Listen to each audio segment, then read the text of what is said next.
আজকে যে ঘটনাটা শোনাবো সেটা আমার এক বন্ধু অমিতের মুখ থেকে শোনা।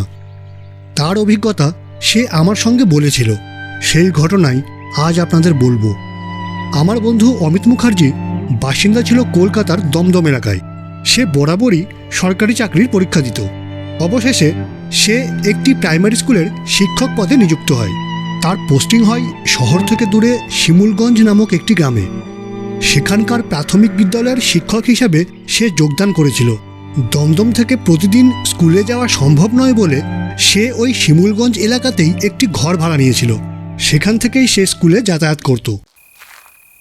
এমনই একদিন স্কুলের বাৎসরিক এক অনুষ্ঠান শেষে সে যখন তার ঘরে ফিরছিল তখন সন্ধ্যা 7টা বেজে গিয়েছিল। আজ অনেক দেরি হয়ে গেল, ঘরে ফিরে আবার কিছু রান্না করতে হবে।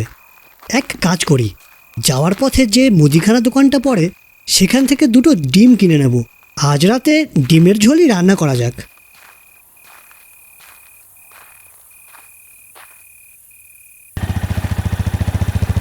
অমিত আপন মনে কথা বলতে বলতে হেঁটে চলেছে।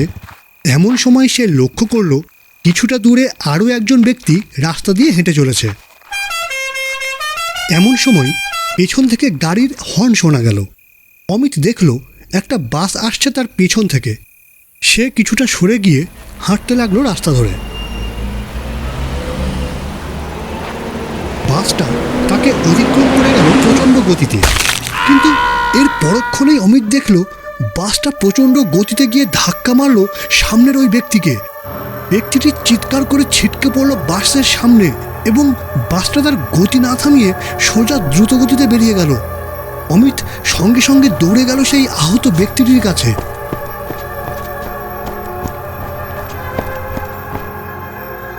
অমিত দেখল ব্যক্তিটি রাস্তায় পড়ে কাতরাচ্ছে, তার সারা দেহ রক্তে ভেসে যাচ্ছে। অমিত কি করবে কিছু বুঝতে না পেরে সে দৌড় দিল ওই মুদিখানা দোকানটির উদ্দেশ্যে, যদি সেখান থেকে কোনো রকম সাহায্য পাওয়া যায়।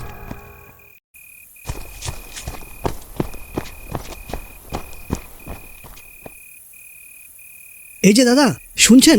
তাড়াতাড়ি চলুন, কিছুটা আগে রাস্তার উপর একটা অ্যাক্সিডেন্ট হয়েছে।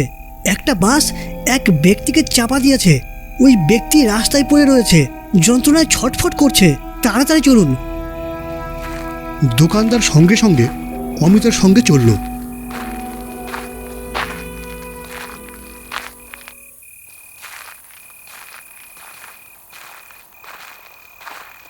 অমিত সেই স্থানে গিয়ে বলতে যাবে, এই দেখুন।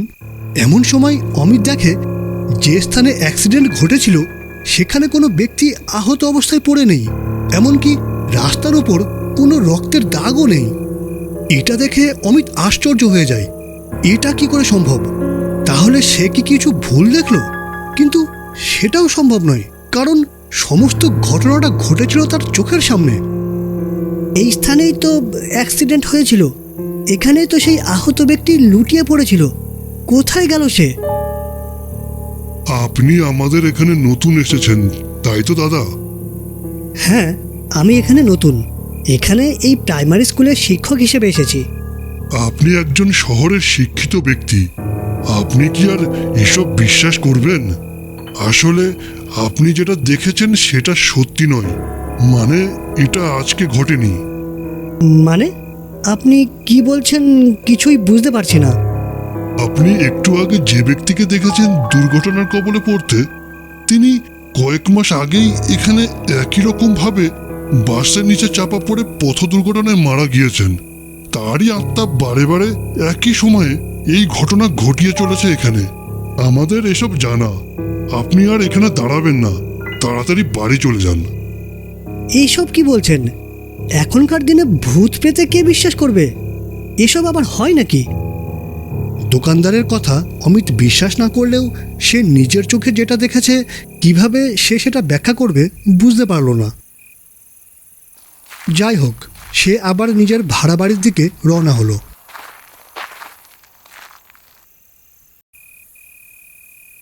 বাড়ি ফিরে অমিত সমস্ত বিষয়টা নিয়ে চিন্তা করতে থাকে।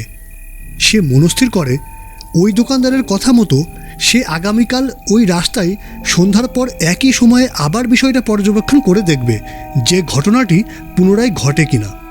সেই মতো সে পরের দিন সন্ধ্যায় ওই স্থানে একই সময়ে উপস্থিত হয়, কিন্তু অনেকক্ষণ সময় অতিক্রম হওয়ার পরেও গতকালের সে ঘটনার কোনো পুনরাবৃত্তি ঘটল না। এরপর আরও 3-4 দিন অমিত একইভাবে বিষয়টা লক্ষ্য করার চেষ্টা করল, কিন্তু সেই একই ঘটনা আর ঘটল না। এরপর অমিত তার নিজের কর্মকাণ্ডে নিজেই কিছুটা মনে মনে হাসল।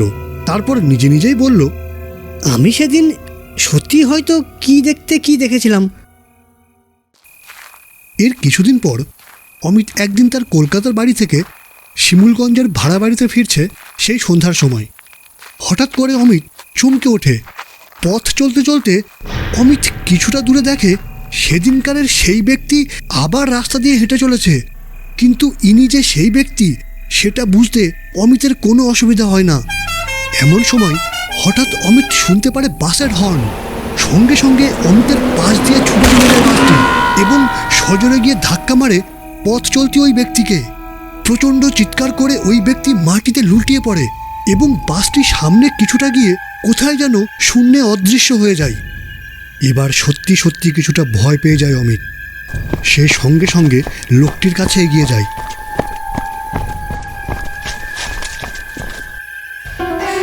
অমিত লোকটিকে এবার সাহায্যের জন্য স্পর্শ করতে যাবে, হঠাৎই অমিতের চোখের সামনে সেই ব্যক্তিটি কোথায় যেন হাওয়ায় অদৃশ্য হয়ে গেল। রাস্তাতেও আর কোনো রক্তের দাগ বা চিহ্ন থাকলো না। অমিতের এবার খেয়াল হলো আজকের দিনের কথা। আজকে শনিবার এবং সে এই ঘটনাটা প্রথমবার যেদিন দেখেছিল, অর্থাৎ গত সপ্তাহের সে দিনটিও ছিল শনিবার। অমিতের আর কিছু বুঝতে বাকি থাকে না। অমিত আর এক মুহূর্ত সেখানে না দাঁড়িয়ে সেখান থেকে দৌড়ে পালিয়ে যায় তার ভাড়া বাড়ির উদ্দেশ্যে।